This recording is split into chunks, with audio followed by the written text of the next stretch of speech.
Hey everybody, it's Mike Walter. I want to talk to you today about what everybody is talking about today, and that is Steve Harvey and the Miss Universe competition last night and announcing the wrong winner at the end. Man, it reminded me when I first heard about it. By the way, I wasn't watching live last night. I was watching a football game, but I was also following along on social media, and that's how we find out about things nowadays, isn't it? We see somebody post something on social media, and we go to the source and we look it up on YouTube, and within about 5 minutes I had seen the video, even though I wasn't watching it live. It's amazing technology, how quickly things move. But as soon as I saw it, it reminded me of my Catholic school upbringing. And in Catholic school, you know, they teach you there are two types of sins. There are venial sins and there are mortal sins. Venial sins are those, little things you can kind of get away with. You know, you can, little white lies and, stealing a 5-cent piece of gum from a candy store. That's what it was when I was a kid anyway. Those are venial sins, and those are things you need to confess, but they're not going to send you to hell. But those mortal sins are the big ones, murder and big ones like that, and those you have to go to confession and you have to do a penance, and you better clean the slate before you die, because those will send you to hell. And I thought about that when I saw the video of Steve Harvey, and I thought about what we do as mobile DJs and especially wedding MCs.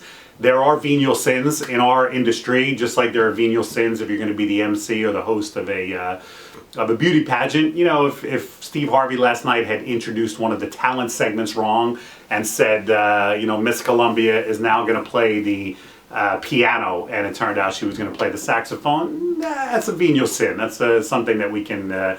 It wouldn't have made the news. It wouldn't have made Twitter blow up. But when you announce the wrong winner, that would be akin to a wedding MC announcing the bride and groom by the wrong name or playing the wrong wedding song. These are mortal sins that you just can't do. But to me, when I looked further into it, what this issue was more about was preparation.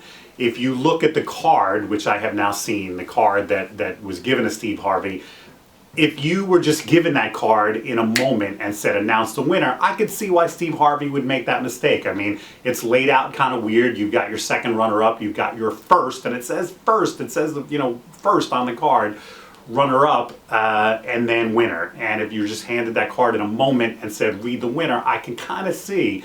But I'm sure that Steve Harvey had plenty of rehearsal time if he wanted to take it, and preparation time. And if he had spent just a few minutes looking over that card and understanding, okay, this is my second runner-up, and then this one's going to be my first runner-up, and then here's my winner, he never, ever could have made that mistake reading the card. So yes, we're all human. Yes, we all make mistakes, but this said to me more about preparation and probably how little Steve Harvey prepared and rehearsed and thought about it. That's what this issue really said to me. So if as a wedding MC you want to take anything away from this, it's not to be perfect, because none of us are. We're all human. But if you really prepare for something the right way, you will more than likely never make a mistake like this.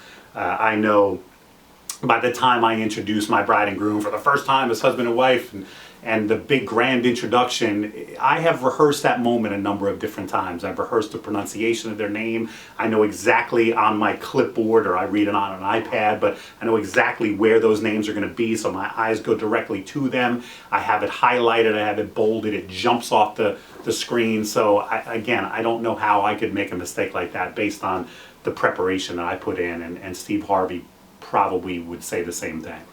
I will say this though, I give Steve Harvey a ton of credit for taking full responsibility. He even said right after the moment, he said, I take full responsibility, didn't try to pawn it off on anybody else, didn't blame a producer or the card or anything else. And as an MC and as an announcer in that moment, there's really nothing else you can do. Although it reminded me of that clip, and I wrote a blog about this a while back, when Ashley Simpson was on SNL a number of years ago, and she was basically exposed for being a lip syncer because the track started before she was singing, and she does this kind of awkward little jig on stage, and then she literally just walked off the stage. If you never saw this clip, you really should look it up. And then at the end of the show, when they're signing off, she actually blamed her band for playing the wrong song, which was not the case, it turned out later on. I feel so bad my band started playing the wrong song, and I didn't know what to do, so I thought I'd do a hoedown. So Steve Harvey didn't take that route. He took full responsibility for it. And I also give Miss Columbia a lot of credit, because I don't know if I would have taken that crown off or allowed that crown to be taken off once it was handed to me. But she might have been in shock, which might have been why she allowed it. But I give both of them credit. I give Steve Harvey credit, not for making the mistake, but at least for being a stand-up guy at the end. And Miss Columbia for not saying, nope, you gave me that crown, I'm not giving it up. So anyway, that's my take on the Steve Harvey situation. I'm sure this topic will be trending all over social media, so you'll have an opportunity to weigh in. Tell me what you think. No, you're not perfect, but you're not your mistakes. Hey, hey, hey, hey. And Ashley Simpson was on SNL, and I think she was pretty much exposed. Hi, Shay. Oh. Buddy, I'm trying to shoot a video. Can you give me 2 seconds? Can you just give me 2 seconds? I can't say no to Shay. I love you, buddy.